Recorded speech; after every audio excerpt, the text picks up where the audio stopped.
प्रिय सज्जनों, सबको सुप्रभातम।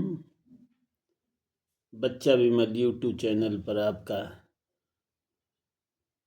सुस्वागत है। Most welcome.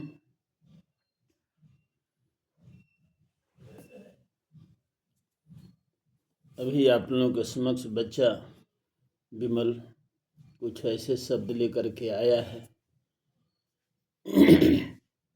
देवता। देवता का अर्थ होता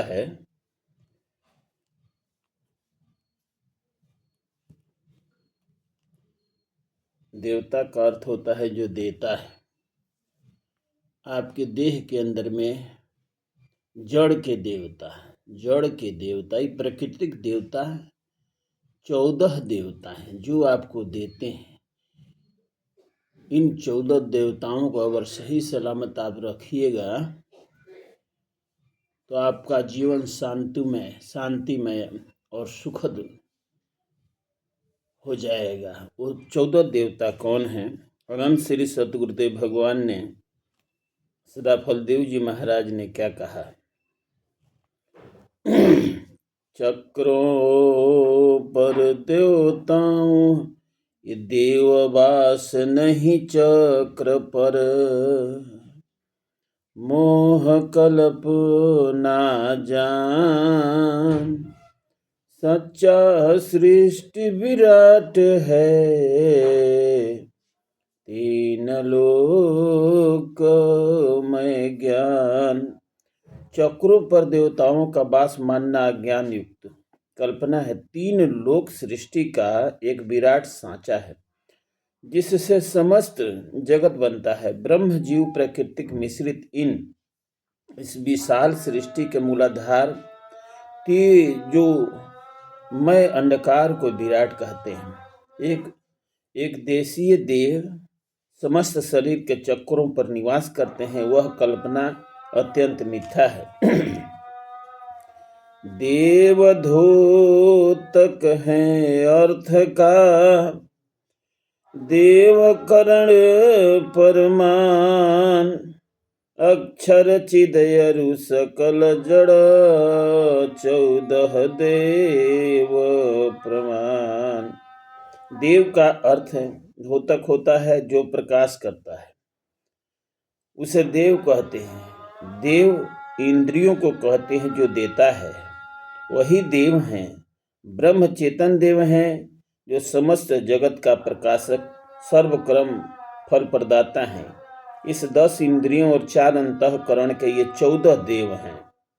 ये 10 इंद्रियां और 4 अंतःकरण। 10 इंद्रियां कौन हैं? ये आपके देह में 10 इंद्रियां ये देवता हैं और 4 अंतःकरण देवता हैं। 10 इंद्रियां कौन कौन है? 5 ज्ञान की इंद्रिय हैं और 5 कर्म की इंद्रिय हैं। ये हमको क्या देती हैं? सबसे पहले इस बात को जानिए। अभी आपको ज्ञान की इंद्रिय कौन है? ये आंख है, ये कान है, ये नासिका का दोनों सुराख, जो नासिका हम देखते हैं सुगंध और जो गंध का पता लगाती है। जीभ है, जीभ के अंदर में बहुत से स्वाद हैं, और ये जो चर्म है। अब आंख हमें क्या देती है? अगर आपको आंख नहीं रहेगा तो ये संसार आपके लिए अंधकार हो जाएगा, रात्रि के समान हो जाएगी।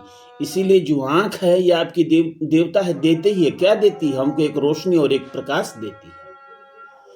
आंख, चक्षु, जो आंख बोलते हैं, चक्षु अगर नहीं रहेगा तो आप संसार में किस प्रकार से आप देख सकेंगे कौन कैसा है? ये सब अंधकार हो जाएगा। तो जड़ के देवता में सर्वप्रथम आंख जो है, आंख हमको प्रकाश देती है। आंख हमको जो है लखाती है, ये दुनिया को दिखाती है। ये हमारा देवता है। कान हुआ शब्द को, अगर हमारे पास कान नहीं रहेगा तो लोग कहते हैं कि बहरा हो गया है, कुछ सुनाई नहीं देगा। तो आपकी आत्मा के अंदर में आंख है लेकिन कान नहीं है। अगर कान नहीं है तो आप किसी बात को सुनेंगे, देख करके आपके अंदर में बेचैनी सी हो जाएगी। आप जो है नहीं सुन पाएंगे तो व्याग्र हो जाएंगे। इसीलिए आपको जो शब्द का जो है आवाज जो है देती है, इस संसार में कौन क्या बोल जाता है, तो आपकी कान जो है शब्द को ग्रहण कर शब्द को आपको देती है, इसीलिए कान भी एक देवता है। तीसरा है नासिका। नासिका से हम जब यहाँ से किसी जगह गमन करते हैं, कहीं जाते हैं, तो वहाँ पर जाने के बाद वहाँ के हवा के अंदर में सुगंध है, किस प्रकार का सुगंध है, कैसे वो गंध है, इसके बारे में हमको ये अवगत कराती है नासिका, इसीलिए भी देवता है। अब आइए चौथा जो है ज्ञान की इंद्री में जिह्वा है। कितने भी व्यंजन हम खा लें, अगर जिह्वा नहीं रहेगी तो आपको स्वाद का पता नहीं चलेगा। तो तमाम स्वादों का जो है न देने वाला देवी देवता जो हैं आपका जिह्वा है। ये आपका जो है चर्म है, जो चमड़ा है ऊपर का चर्म है, ये हमको स्पर्श का ज्ञान देता है। जैसे एक छोटा बच्चा है, जाता है लालटेन के पास में, अगर टच कर देता है तो लालटेन जलती हुई लालटेन को टच करता है शीशा को, तो उसको जो है तुरंत उसको जो है जलन महसूस होती है। तो उस समय अपने उंगली रोने लगता है और अपने को हटा लेता है, उसको ज्ञान हो जाता है कि ये गर्म चीज है, ये खतरनाक चीज है। तो दिया ज्ञान कौन देवता हुआ? जो आपका चमड़ा है। आपको कहीं भी जाते हैं, आपको चोट लग जाती है, थोड़ा सा चोट लगती है तो तुरंत ये चमड़ा जो है मस्तिष्क को भेजता है, अब वहाँ पर से ज्ञान जो है इसको मिल जाता है कि नहीं भाई, ये जो है ये खराब चीज है, यहाँ पर पीड़ा होने लगी है, इसीलिए चर्म भी जो है एक देवता है। तो ये 5 जो है ज्ञान की इंद्री हैं। अब आपको मैं ले चल रहा हूँ कर्म की इंद्री। कर्म की इंद्री क्या है? ये देवता, अगर हमारे पास ये ज्ञान की इंद्री हो गया, 5 देव हो गए, जड़ के 5 देव हो गए, इस प्रकृति के 5 देव हैं जो देवता हैं, और 5 जो है कर्म की इंद्री भी हमारी देवता है। देवता कर्म की इंद्री भी है। वो कौन सा इंद्री है भाई? तो सबसे पहले मुख है। ये जो 5 ज्ञान की इंद्री मिल गई, और 5 ज्ञान की इंद्री मिलने के बाद अगर आपका मुख नहीं रहेगा तो आप भोजन कहाँ से करेंगे? आज जब भोजन नहीं करेंगे तो ये शरीर कैसे चलेगा? और जब शरीर नहीं चलेगा तो प्राण और आत्मा कहाँ रहेगी? इसीलिए ये शरीर को जरूरी है, अन्न जल वायु जरूरी है, क्योंकि अन्न जल वायु से इसका पालन पोषण हुआ है। उत्पन्न है रजबीज से अन्न जल वायु पाल, 60 विकार स्थूल मर जरा जुआ तन भाग। सब जितना भी आपके पास सामर्थ्य हो, अगर शरीर के अंदर में अन्न नहीं जाएगा तो आप जो है शक्तिहीन हो जाएंगे, कोई कार्य नहीं करेंगे, और आपका जो है दुर्बल जो है ये शरीर हो जाएगा। तो ये जो मुख जो है, मुख हमको अंदर जाने के लिए, जितना भी शरीर को जिलाने के लिए, ये जो है आत्मा को भी रखने के लिए, प्राण को भी रखने के लिए, जितने भी इस शरीर के अंदर में उनको रखने के लिए भोजन जरूरी है। अगर भोजन नहीं तो आप जीवित नहीं रहेंगे। इसीलिए हमारे कर्म की इंद्री में भोजन, यानी मुख भी कर्म की इंद्री में एक अपना स्थान देवता को रखता है। दूसरा है जो आपका हाथ है।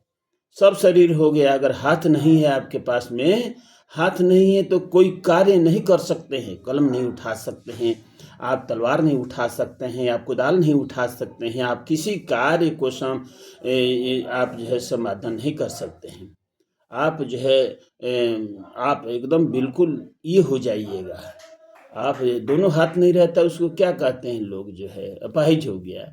तो ये जो हम हाथ हमको क्या देता है? तमाम जड़ के अंदर में जितने भी कार्य को संपादित करने के लिए ये हमको बल देता है, ये करता है। तो ये जो है हमारा कर्म की इंद्री में हाथ भी एक हमारा देवता है। ध्यान से सुनिएगा, हाथ भी हमारा एक देवता है। अब रहा पैर। अगर पैर नहीं रहेगा, सब कुछ हो गया आपके पास में, अगर आपका पैर नहीं रहेगा तो आप जा सकते हैं, चल सकते हैं। पैरे नहीं है तो आपका शरीर का ढांचा देह जैसा रहेगा? नहीं रहेगा। तो इसीलिए पैर भी हमको क्या देता है? एक स्थान से दूसरे स्थान पर जाने के लिए, प्रस्थान करने के लिए ये हमको जो है क्रिया देता है, जाता है। चाहे जितना भी दुनिया के कार्य को संपादित करना है तो ये हमको पैर देता है। ये जो है तीसरा जो है जड़ का देवता में कर्म का जो है कर्म की इंद्रियां जो है ये देता है। पैर होना बहुत जरूरी है, ये भी हमारा देवता है। अब आपको मैं ले चल रहा हूँ कि दो विकार जो हैं, विकार लघु शंका दीर्घ शंका, यानी जो हमने पूरे शरीर का विकार अपना मूत्र को बाहर निकालते हैं, सब विकार हैं। और जो है आपको जो है गंदगी को बाहर करने के लिए गुदा द्वार है, उसके द्वारा हम निकालते हैं। ये भी दो इंद्रियां हमको इस शरीर को स्वस्थ रखने में हमारा सहायक होती हैं। तो इसीलिए दोनों इंद्रियां, ये जो 14 शरीर के देव हैं, जो जड़ के देवता हैं, इसको आपको ये बहुत अच्छी तरीके से ठीक रखना है। अगर 14 में से एक भी गड़बड़ हो गया तो आप जो इस प्रकृति में जीने में जो है आप जो है अपने आप को आपको अच्छा नहीं समझेंगे, आपके अंदर में विघ्न उपस्थित हो जाएगा। इसीलिए सबसे पहले इस 14 देव को स्नान करना, ध्यान करना, सब जो क्रिया जितना है इसको करना, ये जो है ना 14 देव का काम है, 14 देव का काम है। ये वीडियो थोड़ा सा लंबा हो गया, मैं आपसे अनुरोध करूंगा कि यहाँ तक अपने इस वीडियो को देखें और अपने जीवन में इसको अच्छा से स्वस्थ रखें, यही बच्चा शुभकामना करता है। मैं यहीं पर अपने वाणी को विराम देता हूँ। सबको नमस्कार।